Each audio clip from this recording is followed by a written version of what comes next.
thought a lot of what he had to say was fascinating. I thought he was as transparent as he could be while still being respectful of the conversations that obviously are going to stay between a president of basketball operations and Jason Kidd. So wait, public press conference is an option, not closed door meeting with like select few reporters? Well, it's one option. We've had other options. That was not a good move in any way, shape, or form. If we can call up SOT 20, this was February 2nd of last year. Let's be clear, I'm the one making the decision, and Jay's supportive of it, so it's me. I don't do anything that's scary. I think everything that we do, we put a lot of work into it. We study it, and we restudy it, and we go back, and I understand the magnitude of it. So the easiest thing for me to do is do nothing, and everyone would praise me for doing nothing. But we really believe in it, and time will tell if I'm right. Time has told. We know full well was jarring that to is watch. yes. Oh my gosh. And if we can call up 21, because this was the other touchstone moment of all of this, but the takeaway from that last one, Jason's supportive of it. There has been a lot of conjecture over the course of the last 15 months as to whether or not Jason Kidd played a role in this trade, and Jason has distanced himself from it multiple times now. But the day after the trade happened, the man who made the trade, who, let's be clear, deserves the lion's share of the blame here, that's Nico Harrison, but said it out loud in a press conference that Jason was supportive of the move. SOT 21, Nico also said this. Win now and win in the future. And the future to me is 3-4 years from now. The future 10 years from now, I don't know. I don't think they probably bury me and Jay by then, or we bury ourselves. Yes. It took 472 days. They are both gone. They are both buried.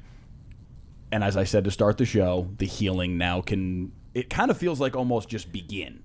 Yeah. I don't really know that until now, there's a lot of Mavs fans that until now haven't been there yet. Yeah. Maybe now after this move, Mavs fans can really start to work their way back to believing they can support this. Listen, there are some that were already there. There were some that were doing it on February 3rd of last year, but there were a lot that were out. Now it feels like maybe that's going to bring a lot of people back under the tent. And I want to be clear. I'm laughing because of the dark humor that is associated with hearing those sound bites 400 some days later. We kind of have had that ticking clock in the back of our minds ever since those words were uttered practically.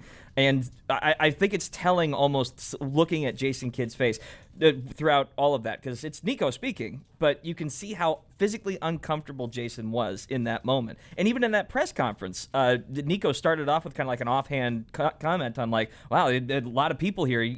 Jason, you get this for pregame media availability? And Jason was like, no, I think they know why we're here. So like there has been that just a weird element associated with this franchise since that moment. And as much as Masai wants to move forward and start the healing process, this is kind of like we are under no obligation to do that today. Today is like the final period of the Schadenfreude that we can all look back and sit there and think this was a mistake from the beginning. And we are now physically moving on, but we can take the pot shots now. That is part of this. There's one more piece of setup for me to all of this, and that is SOT 22 that we're going to queue up here right now. Because for a lot of the initial stretch after this trade, personally, the way that I viewed it, I dropped basically all of the blame at the feet of Nico Harrison. Because even despite what was said in that press conference in Cleveland the day after the trade, even despite any of the conjecture afterward, it felt like this was Nico. This was Nico. This was Nico. The interaction, or lack thereof, between Jason Kidd and Luka Doncic when Luka came back to Dallas the following April was illustrative of how Luka feels about the situation and whether or not Kidd had any, because he was dapping up everybody else, Mark Cuban included, lots of his teammates, everybody. There was no interaction whatsoever with Jason Kidd. And then after that game, if we can call up SOT 22, Kidd said this. It happens, right? Trades happen. This won't be the last trade. Some are comparing it to Babe Ruth, which is kind of cool. Kind of cool. I'm sorry, that was the moment he lost me. Yeah. That was the moment I'm like, really? You think any of this is cool?